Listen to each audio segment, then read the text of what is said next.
Hello chess lovers, Suren here, and in this video I would like to share with you a very complex chess puzzle which was composed by Ukrainian chess composer Sergey Didukh.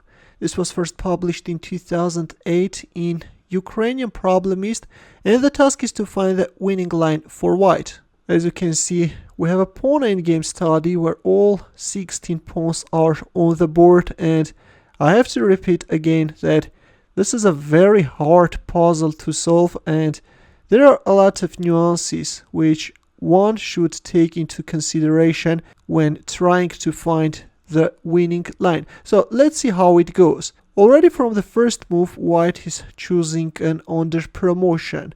Yes, it turns out that only an under promotion to a rook is allowing white to win. Otherwise, if you go for a queen promotion, then black can play king h2. With the idea of f1 queen. For example, now if you play e6, then f1 queen is coming, and if queen takes f1, then we have a stalemate on the board. So that's the reason that white is going for a rook promotion, and in return black is promoting his pawn to a queen. By the way, already moves like king h2 won't work because we have a rook on f8, and when you are capturing on f1, the pawn on g2 is no longer protected, black can capture it, and we have no stalemate. Let's go back this way. In our main line we have f8 rook, and black is promoting to a queen, which white is munching. Rook takes f1, king takes f1, and king takes g3, protecting the pawn on g2. And at the same time, now white wants to make use of this e-pawn, but in return black is coming after white's d-pawn. e6, king takes d2, e7, and king takes e3. This is the best defensive move. Otherwise, if you move like king c2, then e8 queen is coming, and then check followed by queen takes g4. This is an easy win. Or after e7, if king e1, then e8 queen, if d2, then queen f7. And now if you go for a pawn promotion, then white can announce a checkmate. That's why we have king takes e3, and again white is going for under promotion, and another rook appears on the board.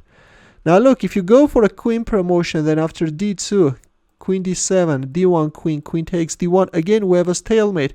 That's why in view of this line, white is going for an under promotion. Here we go it, guys. d2, rook d8, and already black king should support his pawn. But meanwhile, white is munching the pawn on g4, opening up a path for his g-pawn. d1 queen, rook takes d1, king takes d1, king f4, stopping the e-pawn, and at the same time hurrying towards the b3 pawn. King b2, king d3, king takes a2, king c2. It was very important to save the pawn, not allowing a counterplay by black. King a1, and now the g-pawn is marching forward, opening up a way for the h-pawn. King a2. Of course, you can't create stalemating positions with moves like a2 because of this g5, and then h-pawn is going to be promoted, and checkmate will follow very quickly. That's why after g4, black is making waiting moves. And this is actually a tricky strategy by black. There it goes. The h-pawn is faster, but again, now you have to be very careful, because if you go for a queen promotion, then after g2, how are you going to stop this g-pawn?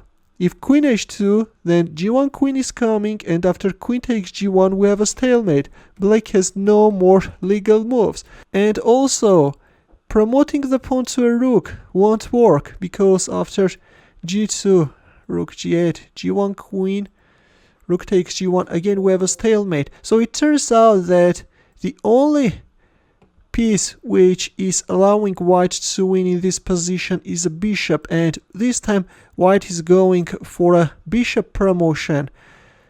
g2 and bishop d4. The bishop is just in time and is managing to stop the g-pawn. g1 queen, and bishop takes g1. There is no stalemate. Black can move his king, after which this dark squared bishop is coming after the b-pawn, is winning it, and the game is over. White is winning.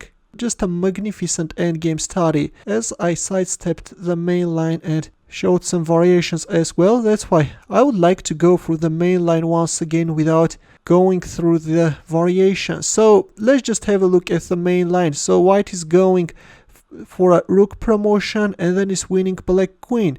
Let's just enjoy this beauty. E-pawn is marching forward, and then again white is going for a rook promotion and then is tapping the d-pawn. King takes g4, d1 queen, which white is also winning, and then white king is hurrying towards the b3 pawn. There it goes. b3 pawn is protected, and now white's kingside pawns are making their way towards the 8th rank. The h pawn is faster, but it's not so easy, and it turns out that only the bishop is allowing white to win the game. g2, thus white is avoiding stalemate, is winning black pawn, and then the b4 pawn, and there it goes. The rest is easy. White's b pawn will bring victory. White can even go for another under promotion, right? Well, that's it, dear chess lovers. This is how the puzzle solution goes, and I hope that you enjoyed this beauty greatly. In the end, let me also sharpen your tactical skills. Please take a look at this position and try to find the winning move for black. It's black to move, and I will wait for your answer in the comment section. Thanks for watching. Here are more suggestions for you. Feel free to check them out as well. I will see you in my next video. Take care.